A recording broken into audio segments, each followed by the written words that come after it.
Assalamualaikum warahmatullahi wabarakatuh. Salam sehat, salam sejahtera, dan salam bahagia. Sejahtera dan bahagia buat kita semuanya. Bismillahirrahmanirrahim.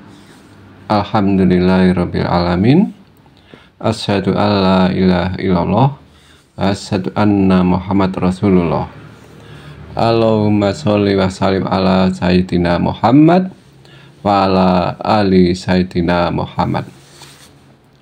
Sahabat yang dirahmati Allah, mudah-mudahan selalu dalam lindungan Allah Subhanahu wa taala, keluarga yang sakinah mawaddah warahmah, dilimpahkan rezeki yang halal dan thayyibah, ilmu yang berkah barokah, dan kemudian nanti bersama-sama di hari akhir husnul khotimah.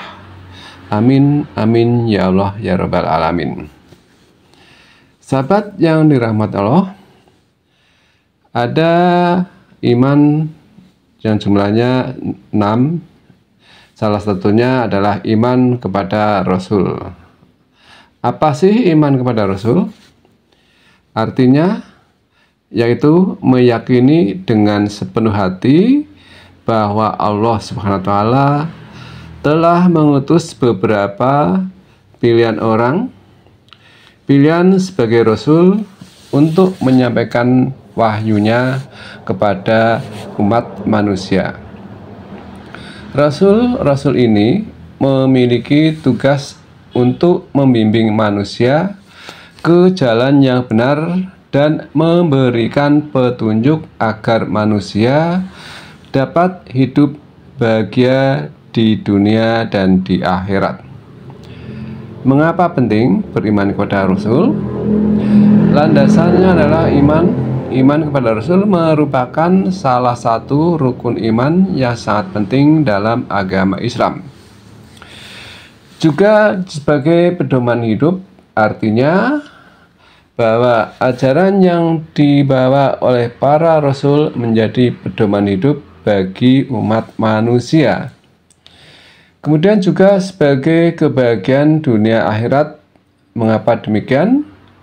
Dengan mengikuti ajaran para Rasul, kita akan mendapatkan kebahagiaan baik di dunia maupun di akhirat. Contoh perwujudannya adalah iman kepada Rasul, yaitu menerima ajaran, menerima dan mengamalkan seluruh ajaran yang dibawa oleh para Rasul tanpa ragu. Kemudian juga meneladani akhlak, yaitu meneladani akhlak mulia yang dimiliki oleh para Rasul. Juga menyayangi sesama manusia sebagaimana yang diajarkan oleh para Rasul. Lalu bagaimana cara meningkatkan keimanan kita kepada Rasul? Cara meningkatkan keimanan kita kepada Rasul sebagai berikut. Beberapa cara untuk meningkatkan iman kepada Rasul, antara lain yang pertama adalah mendalami ajaran-ajaran yang disampaikan oleh Rasul. Antara lain yaitu dengan belajar Al-Quran. Al-Quran adalah kitab suci yang berisi firman-firman Allah Subhanahu wa taala yang disampaikan melalui para Rasul. Dengan mempelajari dan memahami Al-Quran, kita akan semakin mengenal dan mencintai ajaran para Rasul. Kemudian kita juga dianjurkan untuk membaca sirah atau nabawiyah, biografi Nabi Muhammad SAW. Nabi Muhammad SAW memberikan gambaran nyata tentang kehidupan dan perjuangan beliau. Dengan membaca sirah, kita dapat meneladani akhlak mulia dan keteladanan beliau.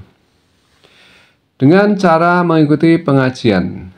Mengikuti pengajian atau kajian-kajian agama secara rutin akan membantu kita memahami ajaran Islam secara lebih mendalam, termasuk juga tentang para Rasul.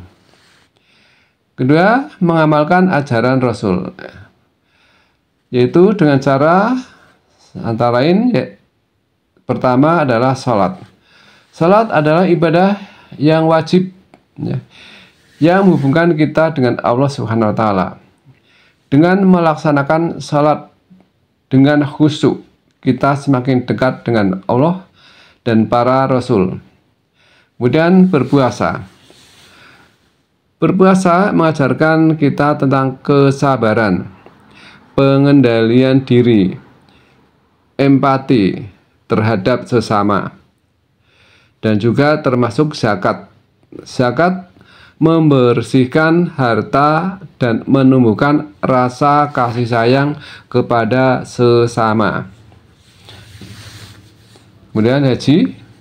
Bagi mereka yang mampu untuk menunaikan ibadah haji adalah kesempatan untuk menteladani perjalanan spiritual Nabi Ibrahim alaihissalam dan Nabi Muhammad SAW.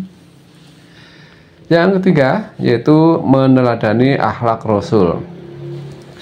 Beberapa akhlak Rasul yang perlu kita ketahui adalah pertama adalah jujur. Rasul selalu berkata jujur dalam segala hal. Kemudian amanah, yaitu menjaga amanah yang diberikan kepada kita. Berikutnya adalah sabar. Sabar dalam menghadapi cobaan dan kesulitan.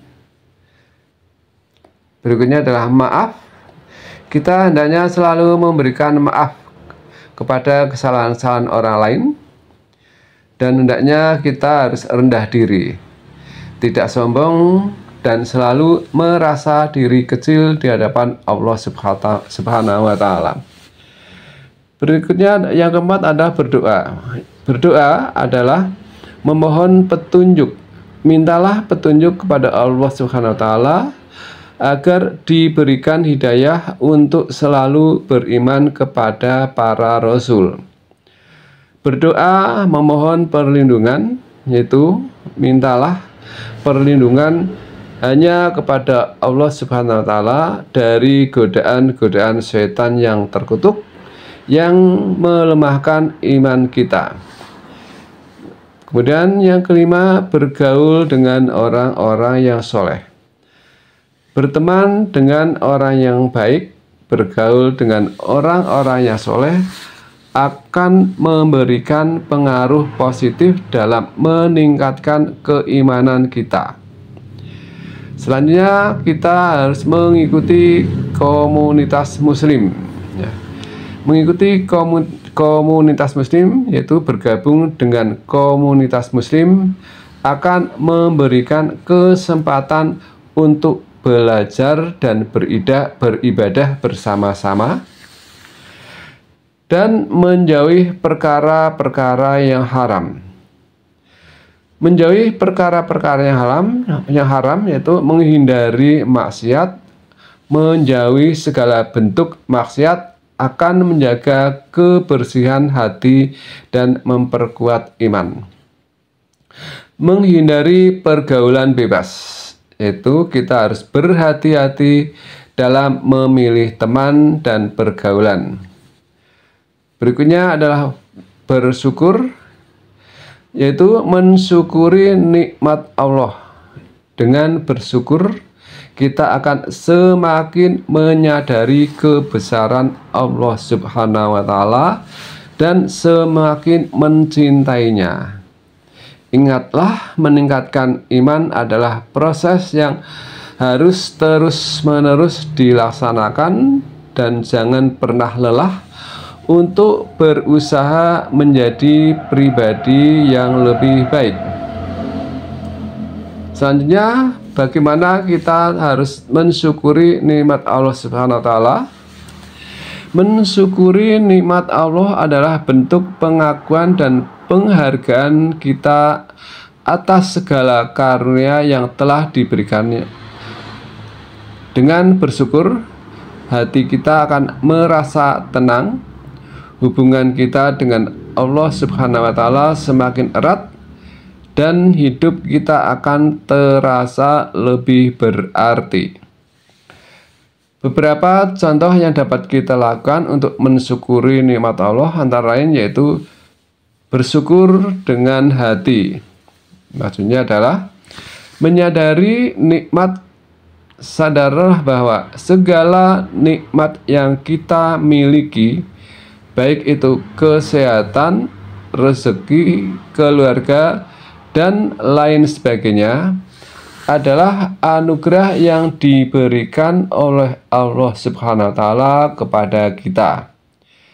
Hendaknya kita juga harus merasa cukup, hindari sikap selalu merasa kurang dan tidak pernah puas. Jangan lupa kita juga harus bersyukur dalam segala keadaan. Bersyukur tidak hanya saat kita mendapatkan nikmat, tetapi juga saat menghadapi cobaan. Bersyukur dilakukan dengan cara lisan, yaitu dengan mengucapkan Alhamdulillah. Setiap kali mendapatkan nikmat, ucapkanlah Alhamdulillah sebagai bentuk rasa syukur kita kepada Allah Subhanahu wa Ta'ala. Kemudian kita harus juga memperbanyak pujian-pujian kepada Allah. Perbanyaklah dzikir dan tahmid untuk memuji kebesaran Allah Subhanahu wa Ta'ala. Bersyukur dengan perbuatan.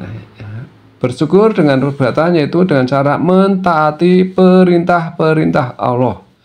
Jalankanlah segala perintah Allah Subhanahu wa Ta'ala dengan seikhlas-ikhlasnya.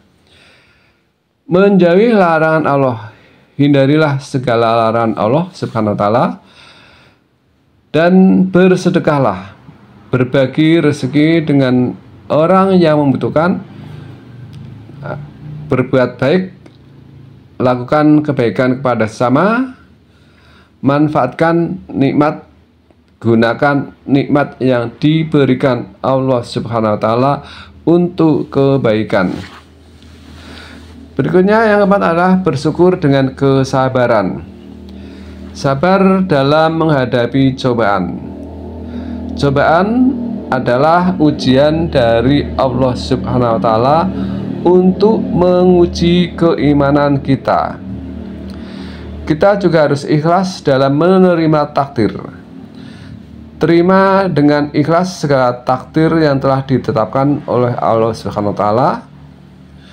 Contoh penerapan dalam kehidupan sehari-hari yaitu saat bangun tidur, ucapkanlah Alhamdulillah atas nikmat sehat dan kesempatan masih diberi kesempatan untuk menghirup udara atau hidup.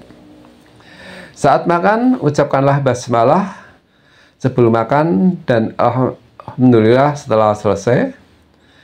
Saat mendapatkan rezeki, syukuri rezeki dengan menggunakannya untuk hal-hal yang bermanfaat.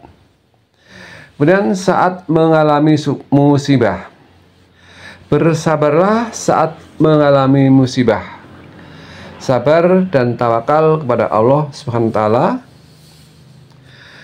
Manfaat bersyukur yaitu hati akan menjadi lebih tenang. Rasa syukur dapat menghilangkan rasa gelisah dan khawatir. Dengan banyak bersyukur, insya Allah rezeki akan semakin bertambah. Allah Subhanahu wa Ta'ala akan memberikan lebih banyak nikmat kepada orang-orang yang pandai bersyukur. Hubungan dengan Allah semakin erat, semakin sering kita bersyukur, semakin dekat pula kita dengan Allah. Hubungan menjadi lebih bahagia. Orang yang selalu bersyukur akan selalu merasa bahagia dan optimis. Ingatlah, bersyukur adalah kunci kebahagiaan dunia dan akhirat. Maka mari kita biasakan diri untuk selalu bersyukur atas segala nikmat yang telah Allah Subhanahu wa Ta'ala berikan kepada kita, apapun bentuknya. Demikian, ada kesalahan dan kekurangan, mohon untuk bisa dimaafkan. Terima kasih dan wassalamualaikum warahmatullahi wabarakatuh.